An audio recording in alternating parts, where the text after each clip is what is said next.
قاضی اعجاز مالکی نے، شیخ عبدالحق محدث دہلوی نے، دیگر بزرگ جو سیرت نگار گزرے انہوں نے لکھا ہے کہ نبی پاک صلی اللہ علیہ وسلم کے اندر 100 مردوں سے زیادہ طاقت تھی. 100 مردوں سے زیادہ طاقت. اب جو بات کہنے لگا ہوں، جو نتیجہ دینے لگا ہوں، اس پر خاص توجہ آپ فرمائیں گے. ذرا فکری طور پر، نظریاتی طور پر ایک چیز کو سمجھیے. ہم سمجھتے ہیں کہ جوان لڑکا ہے جی جو مرضی کرے، عمر ہے جی. آپ ذرا بات پر غور کیجئے گا کہ حضور صلی اللہ علیہ وسلم میں طاقت 100 مردوں سے زیادہ ہے اور حیا کنواری لڑکیوں سے بھی زیادہ ہے. ذرا اس بات کا تقابلی جائزہ کیجئے گا کہ طاقت 100 مرد سے زیادہ ہے لیکن حیا کنواری لڑکی سے بھی زیادہ ہے. اس کا معنی یہ ہوا کہ جس ٹہنی کو پھل زیادہ لگ جاتے ہیں وہ جھکا کرتی. تو حیا تو حسن ہے، حیا تو آپ کو پاک صاف کرے گا، حیا تو آپ کو نرالا کرے گا، انوکھا کرے گا. وہ ہمارے ایک دانشور ہیں، تو انہوں نے مضمون لکھا، کئی باتیں بڑی پسند آتی ہیں.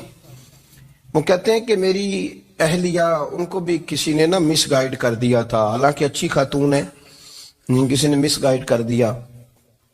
تو وہ بھی سماجی اور ویلفیئر اور یہ خواتین کو شوق ہوتا نا بننے کا، تو وہ بھی سماج کے اندر اچھا مقام تلاش کرنے کے موڈ میں آ گئی.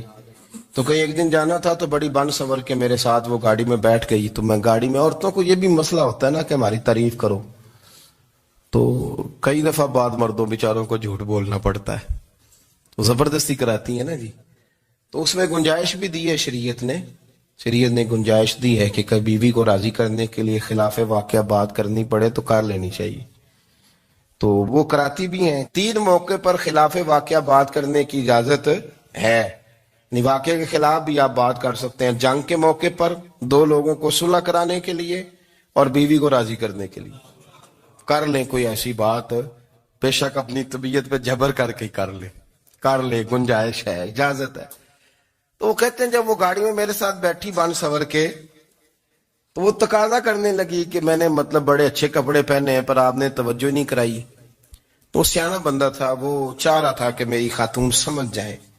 وہ کہتا ہے مجھے پتا تھا کہ بیچاری مس گائیڈ ہو گئی ہے، دل کی بڑی اچھی ہے، سیانی ہے، لیکن اس کو کچھ خواتین نے، کچھ لوگوں نے مل کے اس کو ذہن غلط کر دیا ہے کہ سماج میں نکلو، باہر جاؤ، کام کرو، فلاں کرو، اپنی مرضی سے جیو.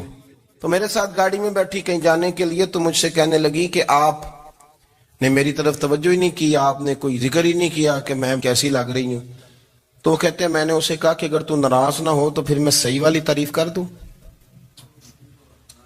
تو اس نے کہا کہ آپ کر دیں. تو کہتے ہیں میں نے درد سے اور خلوص سے اپنی بیوی سے کہا، خلوص کے ساتھ.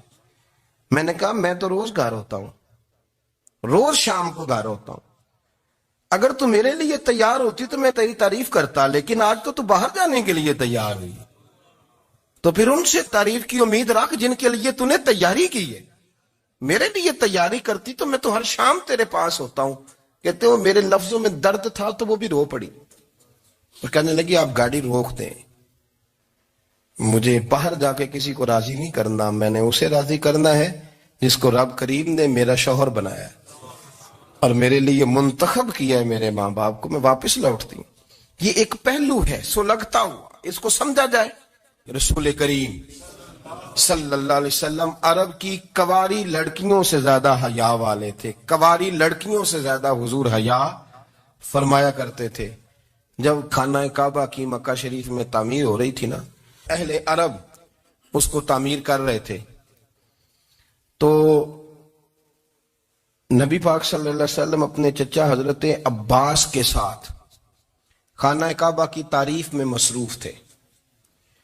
تو عرب کے لوگ چونکہ لمبا کرتا پہنتے تھے پیروں تک، تو نیچے اگر کسی وقت کوئی چیز نہیں بھی ہوتی تھی تو کسی کو وہ نظر نہیں آتی تھی، چونکہ پردہ رہتا تھا، لمبا کرتا پہنا ہوا ہوتا تھا.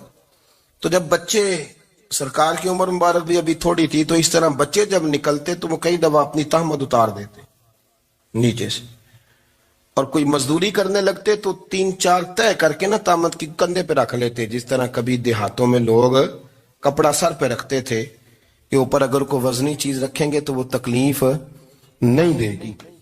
نبی پاک صلی اللہ علیہ وسلم بھی سب لوگوں کے ساتھ خانہ کعبہ کی تعمیر میں شامل تھے. تو حضرت عباس رضی اللہ تعالیٰ عنہ نے کہا حضور سے، ابھی اللہ نے نبوت بھی نہیں فرمایا تھا، بھتیجے آپ بھی تامد اتاریے. یہ صحیح مسلم میں حدیث موجود ہے. اور اس کو کندھے پہ رکھ لیجیے، آپ اینٹیں اٹھا اٹھا کے لا رہے ہیں تو ذرا آپ کو تکلیف نہیں ہوگی. تو سرکار دو عالم صلی اللہ علیہ وسلم سے یہ بات کہی اور پھر جلدی سے حضور کی تہمت کو نکال کے نا، حالانکہ لمبا کرتا پہنا ہوا ہے، تو وہ جیسے ہی ان کے کندھے پہ رکھا اینٹیں رکھنے کے لیے تو سرکار تو زمین پہ گر گئے، بے ہوش ہو گئے، آنکھیں آسمان کی طرف. اور پھر حضور پکار رہے ہیں آزاری آزاری آزاری، میرا تامت دے دو، میرا تامت دے دو. کبھی کوئی شخص اس وجہ سے بھی بے ہوش ہوا ہے کہ میرے وجود سے کپڑا اتر گیا ہے؟ حالانکہ سرکار پر وہ بے ہوشی بھی نبی پاک کا وہ جو غلبہ ہے نا شرم و حیا کا، اس کی وجہ سے ہوئی. ورنہ تو حضور فرماتے ہیں کہ میری آنکھیں سو جاتی ہیں، دل تو میرا اس عالم میں بھی جاگتا رہتا ہے. تو سرکار زمین پہ تشریف لے آئے، آنکھیں میرا تامت دے دو، میرا تامت دے دو. تو جلدی سے انہوں نے تامت دیا تو حضور نے باندھ لیا. پھر طبیعت مبارک میں تسلی ہوئی.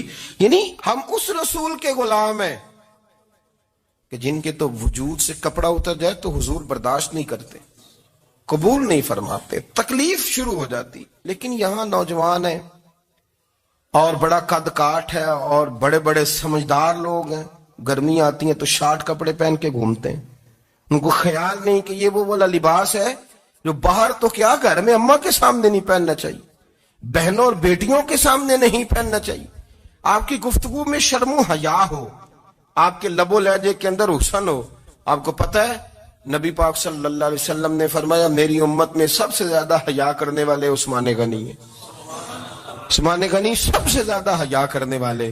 آپ فرمایا کرتے تھے جب سے حضور کا چہرہ دیکھا ہے میں نے کبھی اپنی شرمگاہ بھی نہیں دیکھی، میں نے آنکھوں کا وضو نہیں توڑا، اور جب سے حضور کے دست مبارک میں میں نے بیعت کے لیے سیدھا ہاتھ بڑھایا تو پھر سیدھا ہاتھ میں نے کبھی گندگی کو نہیں لگایا.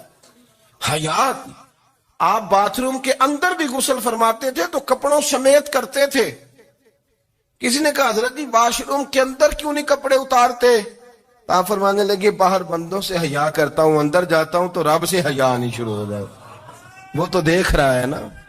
تو میں جو بات آپ کی خدمت میں عرض کرنا چاہتا ہوں اس کو آپ سمجھیے گا میرے عزیز، کہ شرم والا مزاج، گفتگو بھی شرم والی، آنکھیں بھی شرم والی، لباس بھی شرم والا، دوستی یاری بھی شرم والی، بہت ساری ایسی باتیں. دیکھیں نا آپ ذرا، میں نے کہا کہ باتوں کو سن کے گزر نہ جایا کریں، اس کی گہرائی پر غور کریں.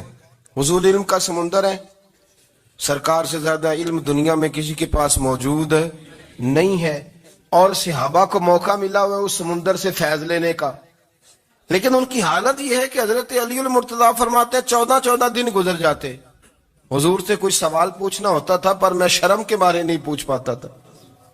14 دن بخاری شریف میں موجود ہے.